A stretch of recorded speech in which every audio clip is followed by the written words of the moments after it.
ओम श्री साईराम. रामकथा रसवाहिनी. प्रकरण 4. पुत्र. गुरूंच्या सल्ल्यानुसार राण्यांनी विधियुक्त स्नान केलं. राजवाड्यातील कुलदेवतेच्या मंदिरात त्यांनी प्रवेश केला. वसिष्ठांनी अर्चनाविधी पार पाडला. दैवी पुरुषाने दिलेलं अन्न 3 सुवर्ण पात्रातून ठेवलं गेलं.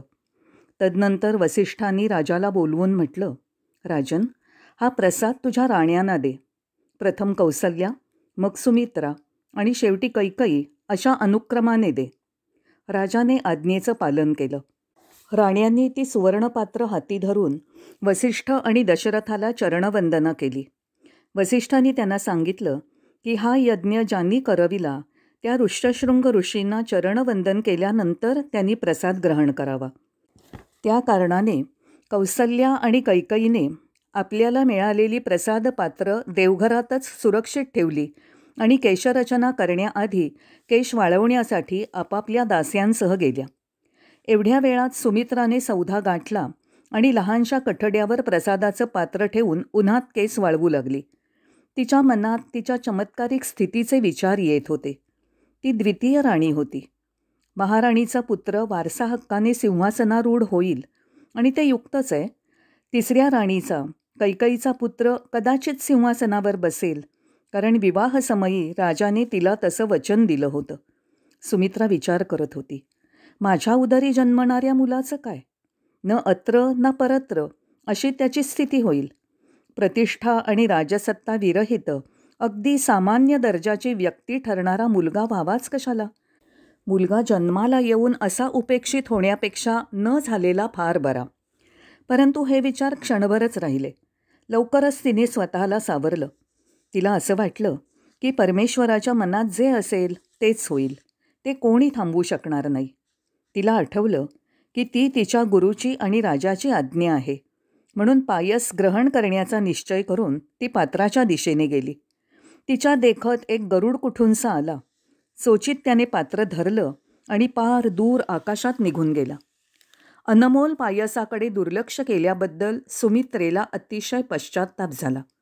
तिला वाटलं की या दुर्घटनेची बातमी राजाला समजली तर तो कमालीचा अस्वस्थ होईल. आता पुढे काय करावं हे तिला समजेना. ती सरळ भगिनी समान कौसल्येकडे गेली आणि तिला सर्व कथा सांगितली. त्याचवेळी आपले सुकलेले केस बांधून कैकईसुद्धा आपलं सुवर्णपात्र घेऊन तिथे आली. एका रेशमी स्नेहबंधनात बांधलेल्या बहिणींप्रमाणे त्या तिघी एकमेकींशी अत्यंत प्रेमाने वागत असत. राजाला ही खेदजनक बातमी सांगण्याऐवजी त्यांनी तिसरं सुवर्णपात्र आणवलं आणि कौसल्या आणि कैकईने त्यात आपल्या वाटणीचं थोडं पायस ओतलं. म्हणजे तिघीही बरोबर देवघरात आपापल्या स्थानावर बसू शकतील. त्यामुळे ऋष्यशृंग आशीर्वचन उच्चारित असताना आणि इतर वडीलधारी आणि विद्वान मंडळी पवित्र वेदघोष करीत असताना त्यांनी पायस भक्षण केलं. त्यानंतर राण्यांनी आचमन केलं आणि देवापुढे प्रणिपात केला. त्या ऋष्यशृंग ऋषींच्या पाया पडल्या आणि आपापल्या महालात गेल्या. काळ उलटला तसा राण्यांच्या गर्भधारणेची बातमी लोकात पसरली. राण्यांची शरीरं तेजःपुंज दिसू लागली. 10वा महिना आला. राण्यांच्या स्थितीची काळजी घेत आणि त्यांच्यावर नजर ठेवत त्यांच्या दास्या आणि सुईणी त्या आनंदी क्षणाची वाट पाहू लागल्या. अशा वेळी त्यांच्या लक्षात आलं की कौसल्येला प्रसूती वेदना होऊ लागल्या आहेत. सुईणी तिच्या महालाकडे धावल्या. वाटेतच त्यांना कळालं की महाराणीने राजपुत्राला जन्म दिला आहे. दुसऱ्या दिवशी कैकईने पुत्ररत्नाला जन्म दिला. राणीवशात सर्वत्र आनंद पसरला. त्याच्या दुसऱ्या दिवशी सुमित्रेला प्रसूती वेदना झाल्या आणि तिने जुळ्या पुत्रांना जन्म दिला. सर्वत्र शुभशकून दिसू लागले. या आनंददायक बातम्यांनी सर्वांना अतीव आनंद झाला. धरणी मातेने हिरव्या शालूने स्वतःला सजवलं. सर्वत्र झाडं फुलली. वातावरण संगीताने धुंद झालं. मेघांनी सुगंधी वर्षाव केला. मात्र जिथेही बाळं पाळण्यात झोपवली होती त्या प्रासादांवर हा वर्षाव झाला. दशरथाच्या आनंदाला मर्यादा राहिल्या नाहीत. इतकी वर्ष एकही पुत्र नाही अशा दुःखात तो मग्न असताना 4 पुत्रांच्या जन्माने त्याला अवर्णनीय समाधान आणि आनंद लाभला. राजाने ब्राह्मणांना आमंत्रित करून त्यांना सढळ हाताने गोदान, भूदान आणि सुवर्णदान केलं. गरीब लोकांना पैसे आणि वस्त्र वाटण्याची व्यवस्था केली. याशिवाय गृहहीनांना घरं दिली, भुकेलेल्यांना अन्न दिलं. चोहीकडे जिथे कुठे जो कोणी नजर टाकेल त्याला या सुखद घटनेचे पडसाद आणि जय जयकार ऐकू येई. प्रजाजन मोठ्या मोठ्या समूहाने संगीत नृत्यातून आनंद व्यक्त करीत होते. आमच्या राजवंशात आता राजपुत्र जन्माला आले आहेत असं ते गर्वाने सांगत. स्वतःला पुत्र झाल्यावर झालेल्या आनंदापेक्षाही अधिक उल्हासित त्यांना आता वाटत होतं. या कृपाप्रसादाबद्दल स्त्रियांनी देवाची पूजा केली, कारण त्यांची खात्री होती की त्यांच्या राजाला पुत्रप्राप्ती झाली ही सर्वथैव दैवी कृपेची खूण आहे.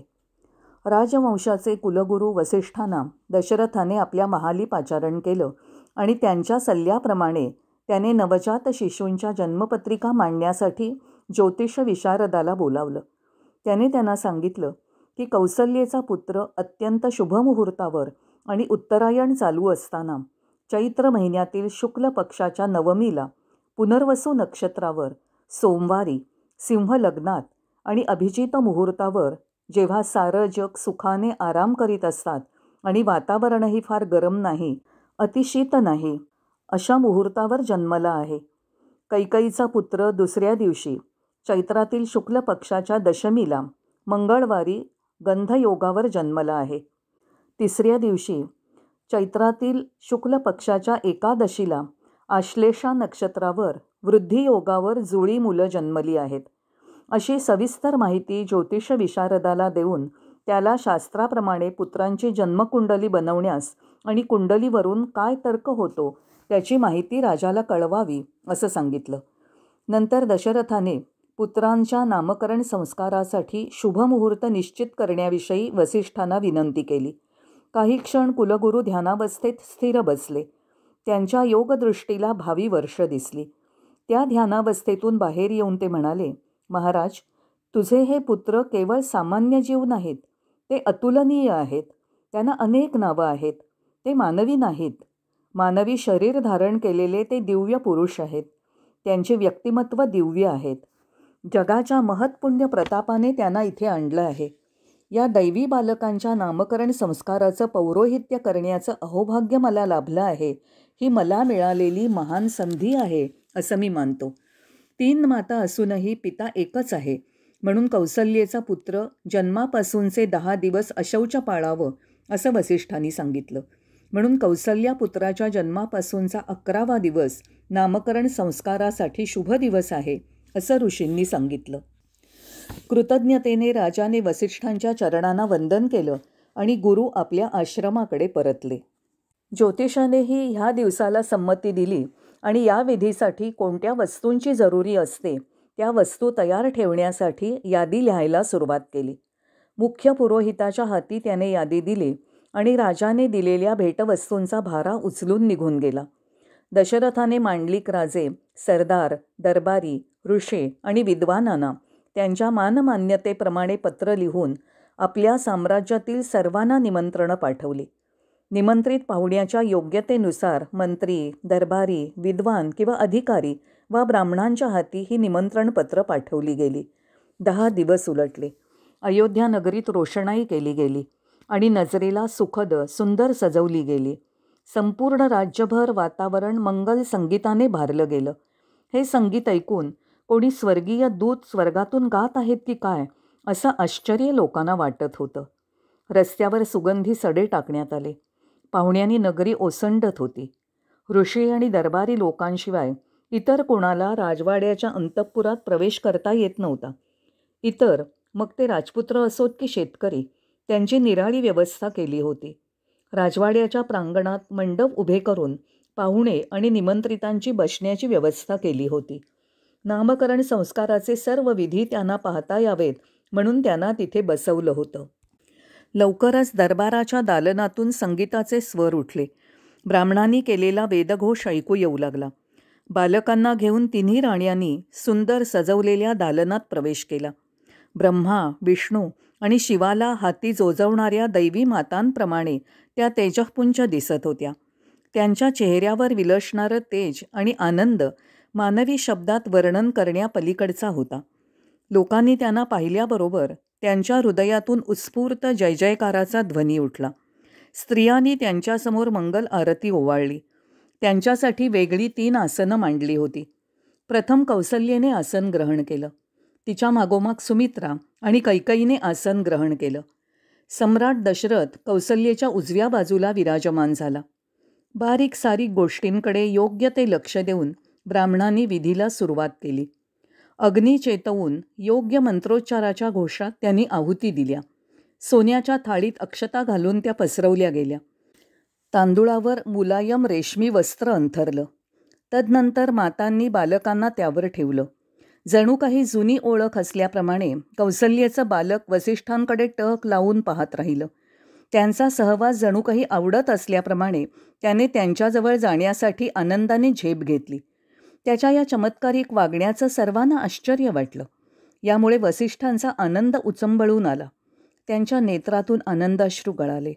त्यांना डोळे पुसावे लागले आणि मोठ्या कष्टाने स्वतःला सावरावं लागलं. मग हातात काही अक्षता घेऊन ते म्हणाले, राजन, कौसल्येचा आनंद वाढविण्यासाठी जन्मलेलं हे बालक सर्व मानवजातीलाही आनंद देईल. त्याच्या सद्गुणांनी सर्वांना सांत्वना आणि समाधान मिळेल. सर्वांना हर्ष आणि सुख मिळेल. योगी आणि साधकांना यांच्यात त्यांच्या आनंदाचा स्रोत सापडेल. म्हणून या क्षणापासून सर्वांना रमविणाऱ्या याचं नाव राम असं असेल. नाव अत्यंत सार्थ आहे असं म्हणून ऋषीगणांनी या नावाचं स्वागत केलं. उत्तम, अतिसुंदर असे उद्गार त्यांच्या तोंडून निघाले. नंतर सुमित्रेच्या जुळ्यांचं वसिष्ठांनी निरीक्षण केलं. त्यांना वाटलं, हा रणधीर, पराक्रमी, महान योद्धा आणि प्रचंड धनसंपन्न होईल. त्यांना माहीत होतं की तो परमेश्वर आणि त्याची सहचारिणी लक्ष्मीची सेवा करण्यात आनंद मिळवेल. अशी सेवा म्हणजे जणू त्याचा प्राण असेल. म्हणून त्याच्यासाठी लक्ष्मण हे नाव त्यांनी निवडलं. त्याचा अनुज हा शत्रूंचा नाश करण्यात अतुलनीय असेल आणि तरीही मोठ्या भावांचं अनुकरण करण्यात समाधान मानेल हे वसिष्ठांना माहीत होतं. म्हणून शत्रुघ्न या नावाने वसिष्ठांनी त्याला आशिष दिले. तदनंतर कैकेयीच्या आनंद स्रोताकडे त्यांचं लक्ष गेलं. हे बालक सर्वांचं हृदय आनंद आणि प्रेमाने भरून टाकेल आणि त्याच्या अविश्वसनीय धर्मपरायणतेने सर्वांना थक्क करून सोडेल हे वसिष्ठांना माहीत होतं. म्हणून त्याला भरत हे नाव त्यांनी दिलं. या बालकाच्या उज्ज्वल भविष्याविषयी वसिष्ठांचं बोलणं ऐकून राजपुत्रांविषयी प्रजाजनांचं हृदय प्रेमाने भरून आलं. त्या दिवसापासून त्यांनी त्यांना राम, लक्ष्मण, शत्रुघ्न आणि भरत असं म्हणण्यास सुरुवात केली. या संस्कार समारंभाला जे कोणी उपस्थित होते त्या सर्वांसाठी दशरथाने पक्वान्नांचं भोजन तयार करवलं होतं. आलेल्या प्रत्येकाला त्याने संतुष्ट केलं. प्रत्येकाच्या मान्यतेप्रमाणे त्याने त्यांचा आदर सत्कार केला आणि भेटवस्तू दिल्या. प्रचंड प्रमाणावर धर्मादाय वस्तू भेट दिल्या आणि विधियुक्त व्रत म्हणून गोदान, भूदान, सुवर्णदान आणि अनेक मौल्यवान वस्तू गरिबांना आणि गरजूंना दिल्या. त्याने सर्वांच्या गरजांकडे लक्ष पुरवलं. कोणी असमाधानी आणि निराश होऊन परतू नये याची त्याने काळजी घेतली. आणि समारंभ संपल्यावर त्याने सौजन्यपूर्वक निरोप दिला आणि आपापल्या घरी जाण्यास अनुज्ञा दिली. मातांच्या प्रेमळ संगोपनात मुलं भराभर वाढली. परंतु लवकरच एक चमत्कारिक गोष्ट लक्षात आली. लवकरच हे लक्षात आलं की लक्ष्मण रामाची संगत शोधायचा आणि शत्रुघ्न भरताच्या संगतीत खूप अधिक असायचा. जन्मदिवसापासून लक्ष्मण सारखा रडत होता. त्याचं संगोपन करणाऱ्या परिचारिकांनी आणि इतरांनी विविध औषधं दिली आणि उपचार केले, पण त्याच्या वेदना कोणीही दूर करू शकल्या नाहीत की त्याचे रडं थांबवू शकल्या नाहीत. आत कुठेतरी दुखत असेल असा अंदाज करून पुष्कळ औषधांचा उपचार करण्याचा प्रयत्न केला, पण त्याचा काही उपयोग झाला नाही. त्यावरून सुमित्रेच्या ध्यानी आलं की बाळाची वेदना औषधाने मिटणारी नाही. तिने वसिष्ठांना बोलावणं पाठवलं. ते दालनात आल्यावर तिने त्यांच्या पायावर मस्तक टेकवलं आणि विनवणीच्या सुरात ती म्हणाली, गुरुदेव, जन्मल्यापासून हा लक्ष्मण रडतोय. त्याला काहीतरी हवंय, पण त्याला काय हवंय ते माझ्या लक्षात येईनासं झालंय. मी वैद्यांचा सल्ला घेतला आणि त्यांच्या सल्ल्याप्रमाणे उपचारही करून पाहिले, परंतु दिवसेंदिवस त्याचं रडं वाढतच आहे. त्याला आईचं दूधही गोड वाटत नाही. झोप तर अजिबात उडून गेली आहे. जर असंच चालू राहिलं तर तो निरोगी आणि उत्साही कसा होणार? तो असा का वागतोय हे कृपा करून मला सांगा आणि हे निरंतर रडणं त्याने थांबवावं म्हणून त्याला आशीर्वाद द्या. थोडा वेळ मनात विचार करून वसिष्ठ म्हणाले, हे देवी, त्याची वेदना दुर्मिळ आहे आणि माहीत असलेल्या औषधांनी आणि उपचारांनी तू त्याला बरं करण्याचा प्रयत्न करतेस. मर्त्य जीवांच्या समजुती पलीकडची त्याची ओढ आहे. मी जसं सांगतो तसं कर आणि बाळ लगेच शांत आणि खुश होईल. ज्या क्षणी तू तसं करशील त्या क्षणी त्याचं रडणं थांबवून मोठ्या उत्साहाने तो खेळू लागेल. याला तू घेऊन जा आणि कौसल्यापुत्र रामाच्या शेजारी झोपव. तोच यावरील उपाय आहे. यानंतर वसिष्ठ आईला आणि बाळाला आशीर्वाद देऊन निघून गेले. हे ऐकल्यावर सुमित्रेने तिच्या बाळाला उचललं आणि दुसरं बाळ जिथे पाळण्यात पहुडलं होतं तिथे आणलं. तिने त्याला रामाच्या शेजारी झोपवलं. त्याच क्षणापासून त्याचं रडं थांबलं आणि हसणं खेळणं सुरू झालं. ज्यांनी हा बदल पाहिला त्यांना तो मोठा चमत्कार वाटला. आत्तापर्यंत जो लक्ष्मण रडत होता तो पाण्याबाहेर काढलेल्या माशांना परत पाण्यात सोडल्यावर जसं त्याने आनंदाने सुळकांड्या मारत खेळावं तसा आनंदाने मोठा आवाज करून पाय झाडून हात हलवीत खेळू लागला. आता तो रामाच्या सान्निध्यात होता आणि रामाच्या आनंदात आकंठ बुडाला होता. शत्रुघ्नाची स्थितीही अशीच होती. त्याला अन्न आणि खेळात रस नव्हता. तो उदास, अशक्त आणि थकलेला दिसत होता. हे पाहून सुमित्रेला काळजी वाटू लागली. म्हणून तिने गुरुदेवांना महालात बोलावलं आणि याचं कारण त्यांना विचारलं. वसिष्ठांच्या चेहऱ्यावर परत स्मित उमटलं. ते म्हणाले, माते, तुझे पुत्र सर्वसामान्य नाहीत. दैवी नाटकात भाग घेण्यासाठी त्यांचा जन्म झाला आहे. भरताच्या पलंगावर शत्रुघ्नाला ठेव, मगच त्याची दिनचर्या हर्षनिर्भर होईल. तो अतिशय खुश होईल. तुला अधिक काळजी करण्याचं कारण नाही. वसिष्ठांनी तिला आशीर्वाद दिला आणि ते निघून गेले. सुमित्रेने ताबडतोब त्यांची सूचना अंमलात आणली. तेव्हापासून भरताच्या सान्निध्यात शत्रुघ्न राहू लागला. मुलं एकत्र असली की अमर्याद खुश असायची. त्यांच्या प्रगतीला मर्यादा नव्हत्या. घटकेला सूर्यकिरणांप्रमाणे बुद्धिमत्तेने ते वाढू लागले आणि तेजःपुंज दिसू लागले. सुमित्रेला आता तिच्या मुलांची काळजी उरली नाही. परंतु प्राणप्रिय बालकांच्या प्रेमाखातर काही काळ ती कौसल्येच्या बरोबर तर काही काळ कैकईसह घालवत आणि मुलांचे लाड करीत असे आणि त्यांना काय हवं नको ते पाहत असे. एका महालातून दुसऱ्या महाली ती फिरायची आणि दासींनी मुलांची सुखसुविधा पाहावी तसं काम करण्यात ती आनंद मानू लागली. कधीकधी एकांतात त्यांच्या मातृत्वाचं सुख भोगणं माझ्या नशिबी नाही अशा विचारांनी तिला वाईट वाटायचं. कित्येकदा तिच्यापेक्षा त्या इतर मातांच्या सान्निध्यात तिची मुलं आनंदी राहतात ही चमत्कारिक परिस्थिती कशी उत्पन्न झाली असावी याचा ती विचार करीत असे. सरते शेवटी गुरुदेवांकडे जाऊन आपल्या चिंतेचं निराकरण करण्याची प्रार्थना तिने केली. त्यांनी खरं कारण तिला उघड करून दाखवलं. माते, लक्ष्मण हा रामाचा अंश आहे आणि शत्रुघ्न हा भरताचा अंश आहे. एवढेच शब्द त्यांच्या तोंडून ऐकल्याबरोबर सुमित्रा उद्गारली, होय होय, माझ्या आता लक्षात आलं. आपल्याकडून सत्य समजल्याने माझं समाधान झालं. तिने वसिष्ठांची चरणवंदना केली आणि अंतर्गृहाकडे जाण्यास वळली. स्वतःशीच ती पुटपुटली. त्या दिव्य पुरुषाने दिलेली खिरीची अनमोल भेट जेव्हा चोचीत गरुडाने नेली तेव्हा माझ्या हलगर्जीपणाने राजा माझ्यावर रागवेल या भीतीने मी कौसल्या आणि कैकईला या दुःखद घटनेविषयी सांगितलं.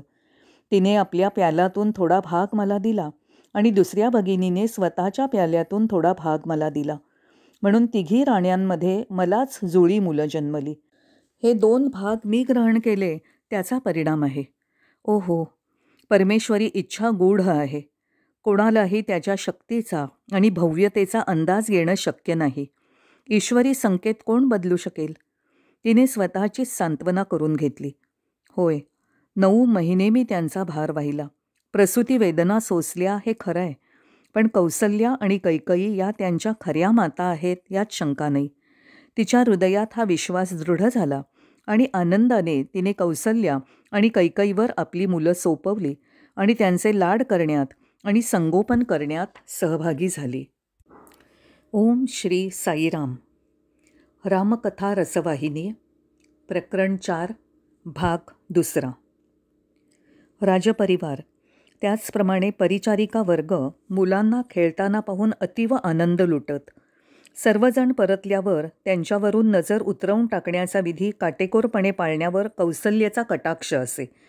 मुलांविषयीचं तिचं प्रेम आणि काळजी एवढी प्रगाढ असे की दिवस उलटून रात्र केव्हा झाली किंवा रात्र उलटून दिवस केव्हा उजाडला याचं भान तिला राहत नसे.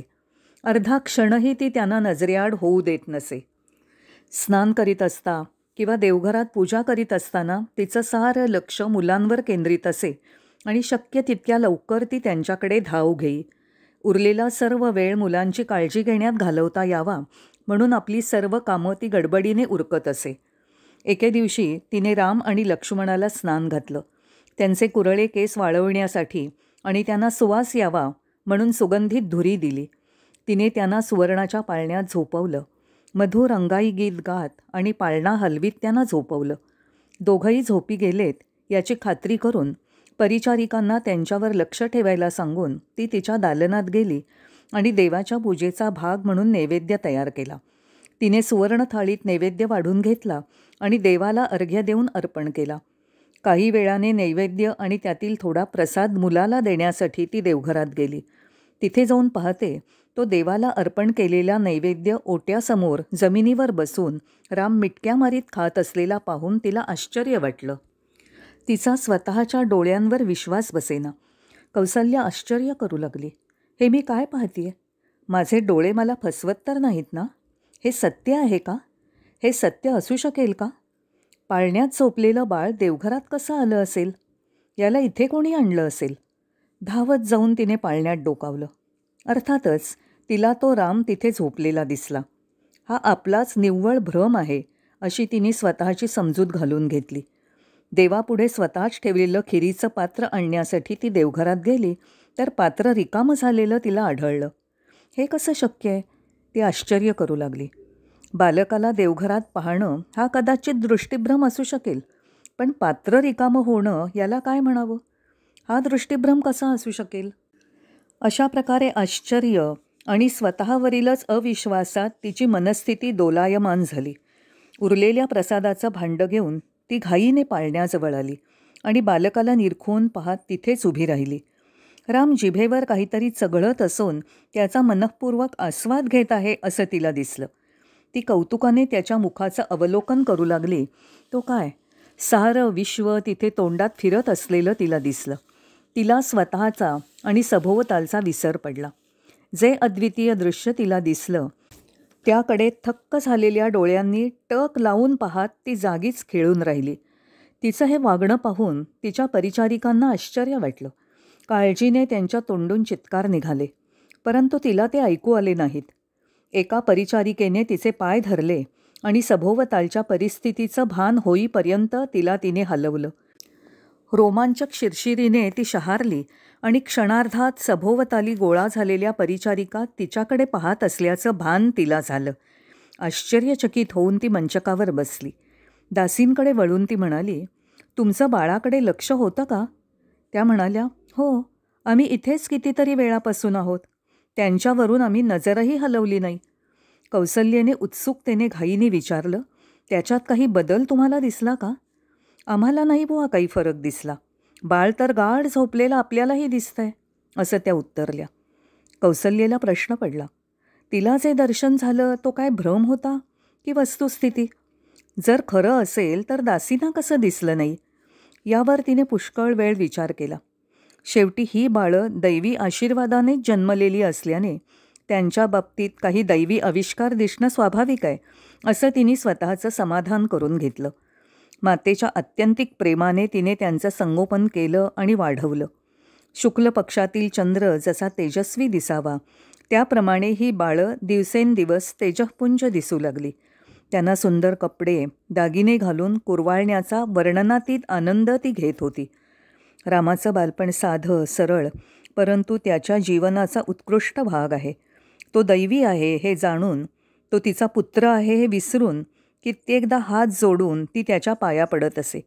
लगेच तिला भीती वाटे की भोवतालच्या लोकांनी तिला तिच्या मुलाच्या पायावर भक्तीने डोकं ठेवताना पाहिलं तर त्यांना काय वाटेल. हा गोंधळ लपवण्यासाठी तर आकाशाकडे पाहून, देवा माझ्या बाळाला अपाय आणि हानीपासून दूर ठेव अशी प्रार्थना करायची. या दैवी बाळाचे डोळे मिटून ती चिंतन करायची आणि परमेश्वराला प्रार्थना करायची की त्याच्या मायेच्या लाटेत तिची श्रद्धा डळमळीत होऊ नये. त्यांच्या चेहऱ्याभोवती दिसणाऱ्या तेजाचं वलय पाहून ती स्तंभित होई. स्वतःचे अनुभव इतरांना सांगितले तर इतरांना हिला बुद्धिभ्रम तर झाला नाही ना अशी शंका येईल अशी भीती तिला वाटे. परंतु हे मनातच ठेवणंही तिला कठीण झालं. आपल्या बाळाच्या दैवी लीलांच्या आनंदात वाहवल्याप्रमाणे कित्येकदा तिचं वागणं विचित्र वाटे इतकी ती अस्वस्थ होती. कधीकधी कैकेयी सुमित्रा जवळ असताना त्यांच्यासमोर आपलं हृदगत व्यक्त करावं असं तिला वाटे. परंतु आपल्या अनुभवांच्या सत्यतेविषयी त्यांच्या मनात शंका येईल आणि त्या याला अतिशयोक्ती म्हणून म्हणतील किंवा स्वतःच्याच पुत्राची स्तुती करते असं त्यांना वाटेल. या विचारांनी ती स्वतःला सावरायची. शेवटी एके दिवशी धाडस करून तिने रोमांचित आणि आश्चर्यचकित करणारी संपूर्ण गोष्ट सम्राट दशरथाला सांगितली. त्याने सगळं लक्षपूर्वक ऐकलं आणि तो म्हणाला, देवी, हे केवळ तुझ्या कल्पनेचे खेळ आहेत. बालकावर तुझं जरा अतिशयोक्त प्रेम आहे. तो दैवी आहे अशा नजरेतून तू त्याच्या प्रत्येक हालचालीकडे आणि कृतीकडे पाहतेस आणि म्हणून तो वेगळाच आणि आश्चर्यकारक वाटतो. या पलीकडे दुसरं काही नाही. या उत्तराने तिचं समाधान झालं नाही. म्हणून सम्राटाने लाघवी भाषण देऊन तिचं समाधान केलं आणि तिला तिच्या महालात परत पाठवलं. दशरथाने एवढं सांगूनही ज्या चमत्कारिक घटना तिने स्वतःच्या डोळ्यांनी पाहिल्या होत्या त्यामुळे तिला ते पटलं नाही. त्याच्या बोलण्याने राणीच्या मनाचं समाधान झालं नाही. त्या कारणास्तव गुरुदेव वसिष्ठांना भेटून तिच्या स्वतःच्या अनुभवाच्या सत्यतेविषयी तिने त्यांचा सल्ला विचारला. त्यांनी तिची हकीकत ऐकली आणि म्हणाले, महाराणी, तू हे पाहिलंस ते शुद्ध सत्य आहे. ते तुझ्या मनाचे खेळ नाहीत. तुझा पुत्र सामान्य मानवी बालक नाही. तो दैवी आहे. तो भगवान आहे. कित्येक जन्मांच्या पुण्याईने तू त्याला पुत्ररूपात मिळवलं आहेस. संपूर्ण मानवजातीच्या तारणहाराने कौसल्येचा पुत्र म्हणून जन्म घेण्याचं अद्वितीय सौभाग्य अयोध्येच्या नागरिकांना लाभलं आहे. त्यांनी महाराणीला अत्यंत मनःपूर्वक आशीर्वाद दिले आणि तिथून प्रस्थान केलं. गुरुदेव वसिष्ठांच्या विधानांची सत्यता कौसल्येने जाणली. आपला पुत्र प्रत्यक्ष भगवानच आहे हे तिला समजलं होतं. बालकाचं निरीक्षण करण्यात ती अत्यंत आनंदित होत होती. महिने उलटले. राम, लक्ष्मण, भरत आणि शत्रुघ्न ही मुलं रांगायला लागली. जमिनीवर बसू लागली आणि इकडे तिकडे फिरू लागली. त्यांनी पडून दुखापत करून घेऊ नये म्हणून त्यांच्यावर सतत लक्ष ठेवण्यासाठी विशेष व्यवस्था करण्यात आली. कितीतरी प्रकारची खेळणी आणवून त्यांच्या पुढे ठेवण्यात आली. मुलांसह मातांचे आणि माता आणि परिचारिकांसह मुलांचे दिवस सतत मोठ्या आनंदात चालले होते. काळ कसा जातो याचं भान कुणालाच नव्हतं. बाळं उठून मातांची आणि दायांची बोटं घट्ट धरून उभी राहू लागली. भिंतीला धरून उभी राहू लागली. त्यांना अडखळत काही पावलंही टाकता येऊ लागली. त्यांचे प्रयत्न आणि त्यातील यशाने मातांना मोठा आनंद होई. पोपटासारख्या गोड बोबड्या शब्दात ते काहीतरी बोलत आणि मातांच्या तोंडून हास्यांचं कारंजे फुटत. त्यांनी त्यांना आई, बाबा म्हणायला शिकवलं आणि जेव्हा ते हे 2 शब्द नीट उच्चारत तेव्हा माता मोठ्या खुश होत. दररोज पहाटे त्या त्यांच्या शरीराला औषधी सुवासिक तेल चोळीत. मग उटणं लावून शरयूच्या पवित्र पाण्याने स्नान घालीत. मग त्यांचे कुरळे केस धुपाच्या सुवासिक धुराने वाळविले जात. त्यांच्या डोळ्यात अंजन घातलं जाई. त्यांना दृष्ट लागू नये म्हणून गालबोट लावीत आणि त्यांच्या कपाळावर गंधाचा टिळा लावला जाई. आकर्षक मृदू रेशमी वस्त्र घालून त्यांना पाळण्यात निजवलं जाई आणि तिथे मधुर आवाजात अंगाई गीतं ऐकत बाळं झोपी जात. हे सुखद काम करत असताना स्वर्ग स्थळकाळात कुठेतरी दूर आहे असं वाटत नसे. तो तर तिथेच त्यांच्या भोवताली सर्वत्र होता. त्यांना घातल्या जाणाऱ्या दागिन्यांविषयी काय सांगावं. आहा, ते तर दररोज नवनवीन आणि सुंदर असत. पायात वाळे, कमरेला मृदू मधुर किणकिण करणाऱ्या रत्नजडीत सोन्याच्या साखळ्या, गळ्यात नवरत्नांच्या माळा. त्यांच्या मुलायम शरीराला त्या साखळ्या टोचू नयेत म्हणून त्या माळा मखमलीच्या मऊ अशा पट्ट्यांवर गुंफल्या जात. त्यांचे खेळ आणि बालकांच्या करमणुकीचं वर्णन कोणत्याही शब्दांनी करता येणार नाही. जेव्हा त्यांना चालायला येऊ लागलं तेव्हा नगरातून त्यांच्या वयाची मुलं आणवून सगळे मिळून खेळ खेळत. नगरातील मुलांना चविष्ट खाद्यपदार्थ आणि खेळणी दिली जात. त्यांना कितीतरी भेटवस्तू दिल्या जात. ज्या परिचारिका या मुलांना राजवाड्यात आणत त्यांनाही भरपेट खायला दिलं जाई. मुलांना वाढवण्यात कौसल्या, सुमित्रा आणि कैकईला स्वतःच्या आरोग्याचं आणि आराम सुखसुविधांचं भान राहत नसे, इतक्या त्या त्यांच्याबरोबर आनंदात होत्या. राजवाड्याच्या अंतर्भागातील संगोपनाचा आणि वाढीचा काळ संपल्यावर जेव्हा मुलं 3 वर्षाची झाली तेव्हा त्यांच्या शिक्षकांनी त्यांना खेळायला खुल्या मैदानात नेलं, जिथे मुलांनी मनसोक्त धावाधावी आणि दंगामस्ती केली. जेव्हा सगळे परतले तेव्हा मातांनी त्यांचं प्रेमाने स्वागत केलं आणि अत्यंत प्रेमाने त्यांची देखभाल केली, जेवू खाऊ घातलं. एके दिवशी त्याच्या राण्यांशी बोलत असताना दशरथ म्हणाला की परिचारिकांच्या सहवासात मुलं काही फार उपयुक्त शिक्षण प्राप्त करू शकणार नाहीत. त्या मार्गाने त्यांच्या बुद्धीची आणि कुशलतेची वाढ होणार नाही. म्हणून त्यांच्या अक्षराभ्यासाच्या शिकवणुकीसाठी शुभमुहूर्त पाहून गुरूंना बोलावून अभ्यासाला सुरुवात केली. त्या दिवसापासून सुकुमार, छोटी मुलं त्यांच्या गुरुगृही गेली. त्यांनी राजवेषाचा त्याग केला आणि कमरेभोवती एक आणि खांद्यावर एक असा साधा वेश धारण केला. मातापित्याचं प्रेम आणि देखभालीच्या वातावरणात मुलांच्या शिक्षणाची प्रगती नीट होऊ शकत नाही, म्हणून त्यांना शिक्षकांबरोबर राहून रात्रंदिवस अभ्यास करावा लागला. कारण शिक्षकांची सेवा करत असताना त्यांचं निरीक्षण करत आणि अनुकरण करत खूप काही शिकायला मिळतं. शिक्षक जे काही खायला देत त्यावरच राहावं लागे. अशा शिक्षणाने ते ब्रह्मचर्याच्या आदर्शांची जणू मूर्तिमंत प्रतिमा दिसत होते. जेव्हा त्यांच्या विरहात माता व्याकुळ होत तेव्हा त्या गुरूंच्या आश्रमात जात आणि पुत्रांची अभ्यासातील प्रगती पाहून आनंद मानत. आपल्या विद्यार्थ्यातील एकाग्रता आणि उत्साह पाहून शिक्षकांनाही अतिशय आनंद होत होता. त्यांची कुशाग्र बुद्धी आणि स्मरणशक्ती पाहून ते आश्चर्यचकित होत. त्यांच्या लक्षात आलं की चौघात रामाला शिकण्यात आणि अभ्यासात विशेष रस होता. विषयातील सार तो इतका पटकन ग्रहण करीत असे की एकदाच ऐकलेला पाठ तो बरोबर म्हणू शकत असे. रामाच्या कुशाग्र बुद्धीचं शिक्षकांना आश्चर्य वाटे. इतरांना त्याच्या बरोबरीने नेईपर्यंत रामाच्या प्रगतीला रोखून धरायचं नाही, त्याच्या प्रगतीचा वेग कमी करायचा नाही असं त्यांनी ठरवलं. म्हणून त्यांनी इतर तिघांना वेगळं काढून रामाकडे विशेष व्यक्तिगत लक्ष दिलं. रामाने अतिशय वेगाने शिक्षण घेतलं.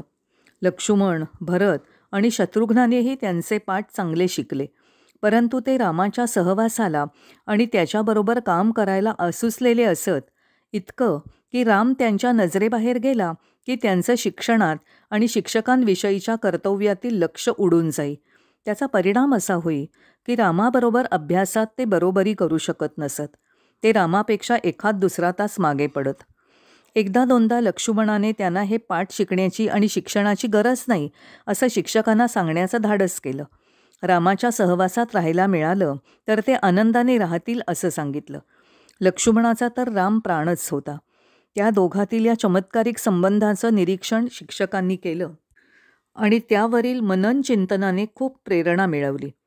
राम लक्ष्मण म्हणजे इतर कोणी नाहीत तर नरनारायणच आहेत, या वसिष्ठ ऋषींच्या विधानाची शिक्षक आठवण करत. जय साईराम.